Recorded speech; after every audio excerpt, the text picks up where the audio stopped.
भागलपुर में आज जिलाधिकारी डॉक्टर नवल किशोर चौधरी की अध्यक्षता में एक अहम समीक्षा बैठक आयोजित की गई, जिसमें चुनावी तैयारियों की गहन समीक्षा की गई।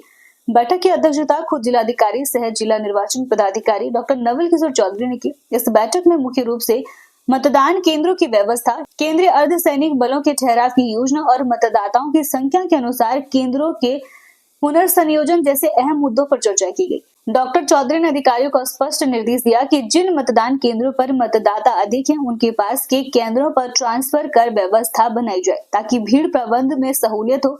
साथ ही केंद्रीय फोर्स के लिए सुरक्षित और उचित ठहराव की व्यवस्था सुनिश्चित करने को भी कहा गया। अभी भारत निर्वाचन आयोग के द्वारा निर्देशित किया गया है कि जो आगामी विधानसभा चुनाव होना है उसमें कई तैयारियों को हम लोगों को काफी पूर्व से करना है। जैसे सभी बूथ पर जो फैसिलिटीज़ है, बेसिक फैसिलिटीज़ है, उसके बाद जो है हमारा आवासन है, कल का आवासन है, उसमें किसी बूथ पे कोई दिक्कत तो नहीं है। बूथ पे यदि नंबर ऑफ वोटर्स ज़्यादा हैं तो हमें उसको एडिशन तो नहीं करना है, बगल में बूथ को असाइन तो नहीं करना है। तो इन सारी बिंदुओं पे और भी जो माननीय भारत निर्वाचन आयोग के निर्देश है उसी का अनुपालन के लिए हमने सभी अधिकारियों को बताया। नमस्कार, आप देख रहे हैं शहर का सबसे लोकप्रिय चैनल हिंद विहार। जम्मू कश्मीर के नौशेरा सेक्टर में देश की रक्षा करते हुए शहीद हुए भागलपुर के लाल संतोष कुमार यादव को लेकर पूरे क्षेत्र में शोक और गर्व का माहौल है।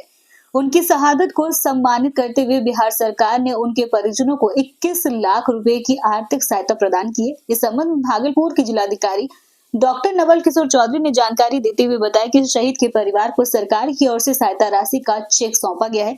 यह सहायता शहीद के परिवारों के प्रति सरकार की संवेदनशीलता और कर्तव्य निष्ठा को दर्शाता है। शहीद संतोष कुमार यादव की वीर गति पर पूरे जिले ने उन्हें भावभीनी श्रद्धांजलि दी है।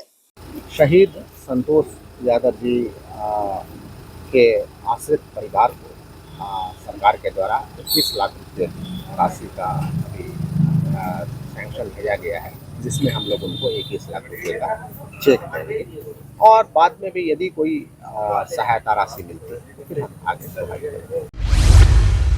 भागलपुर का पहला NABH मान्यता प्राप्त अस्पताल ओम ENT एंड मैटरनिटी हॉस्पिटल। यहाँ मिलती है कान, नाक, गले और मैटरनिटी संबंधित अत्याधुनिक सुविधाएं। यहाँ ब्लडलेस और दूरबीन विधि, एंडोस्कोपी, ब्रोंकोस्कोपी और मॉड्यूलर ऑपरेशन थिएटर की सेवाएं 24 घंटे उपलब्ध है। साथ ही यहाँ ऑडियोलॉजी और स्पीच थेरेपी की भी सुविधा उपलब्ध है। महिलाओं के लिए मॉड्यूलर लेबर टेबल और सीजेरियन सेक्शन टेबल के साथ 24 घंटे संपूर्ण मैटरनिटी की सुविधा उपलब्ध है। साथ ही यहाँ बांझपन के इलाज के लिए सेवाएं उपलब्ध है। हमारे यहाँ कैशलेस सुविधा उपलब्ध है। हमारा लक्ष्य आपकी सेहत और सुरक्षा। ओम ENT एंड मैटरनिटी हॉस्पिटल, हर कदम पर आपके साथ। भागलपुर सदर अस्पताल में आज मॉडर्न लेबर वार्ड का उद्घाटन किया गया। सदर अस्पताल में इस आधुनिक लेबर वार्ड का उद्घाटन civil surgeon doctor Ashok Prasad, अस्पताल प्रभारी डॉक्टर राजू और अस्पताल मैनेजर आशुतोष कुमार ने फीता काटकर संयुक्त रूप से किया। उद्घाटन के बाद सिविल सर्जन को अस्पताल प्रभारी ने नए वार्ड की सभी व्यवस्थाओं की जानकारी दी। बताया गया कि इस मॉडल वार्ड के बनने से प्रसव के लिए आने वाली महिलाओं को अब एक ही जगह पर तमाम जरूरी सुविधाएं मिलेंगी। गौरतलब हो कि इससे पहले मरीजों को प्रसव के दौरान एक वार्ड से दूसरे वार्ड में जाना पड़ता था, जिससे उन्हें भारी परेशानियां होती थी। इस नई पहल से स्वास्थ्य सेवाओं में सुधार की उम्मीद की जा रही है। कि पहले ऐसा था कि हमारा जहाँ पे OT होता था और डिलीवरी होती थी तो वहाँ पे बेड की संख्या बहुत कम थी, जिस कारण होता क्या था ना कि कुछ पेशेंट्स वहाँ रहते थे, कुछ पेशेंट्स अलग रहते थे, तो थोड़ा देखाव में थोड़ा सा कमी हो जाती थी।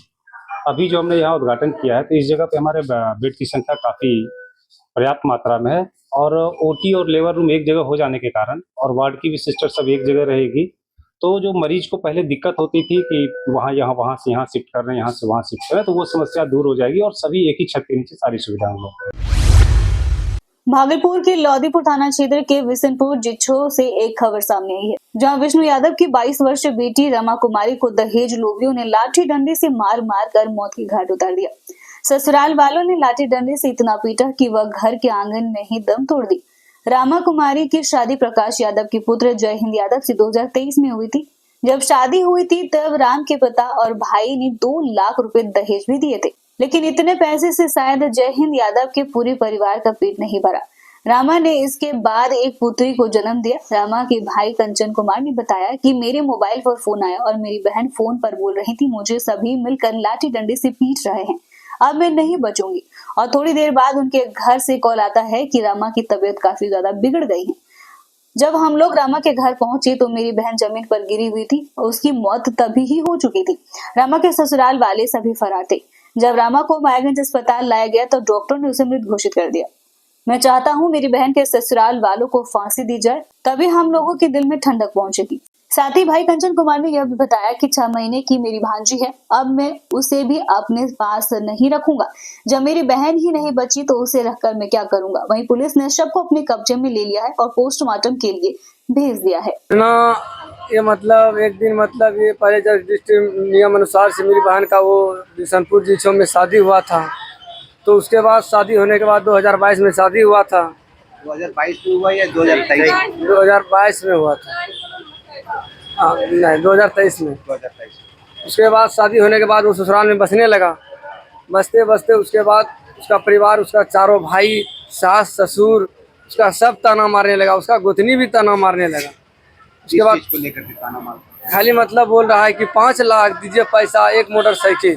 जब उसको हम पैसा 2 लाख दहेज दे चुके हैं, 2 लाख पैसा दे चुके हैं, तब पर भी और 5 लाख एक गाड़ी मांगता है, 5 लाख रुपया और एक गाड़ी मांगता है दहेज में। उसके बाद नहीं देने पर मेरी बहन को फिर एक 6 महीना का एक लड़की जन्म हुआ, बड़ी ऑपरेशन होके। उसमें फिर सब गोतनी चारों भाई मिल के बोला बेटी का है जन्म दिया, बेटी का है जन्म दिया। उसमें सब चारों भाई गोतनी मिल के मारपीट उसको किया। भागलपुर के समीक्षा भवन सभागार में जिलाधिकारी डॉक्टर नवल किशोर चौधरी की अध्यक्षता में आयुष्मान भारत योजना को लेकर एक अहम बैठक आयोजित की गई। बैठक में कहा गया कि जिले भर में 3 दिवसीय विशेष कैंप लगाए जाएंगे, जिसमें लोगों को आयुष्मान कार्ड बनवाने की सुविधा दी जाएगी। जिलाधिकारी ने अपील की है कि इस अवसर का भरपूर लाभ उठाएं और अपना आयुष्मान कार्ड अवश्य बनवाएं। उन्होंने बताया कि इस कार्ड के जरिए देश के किसी भी अस्पताल में 5 लाख रुपए तक का निःशुल्क इलाज संभव है।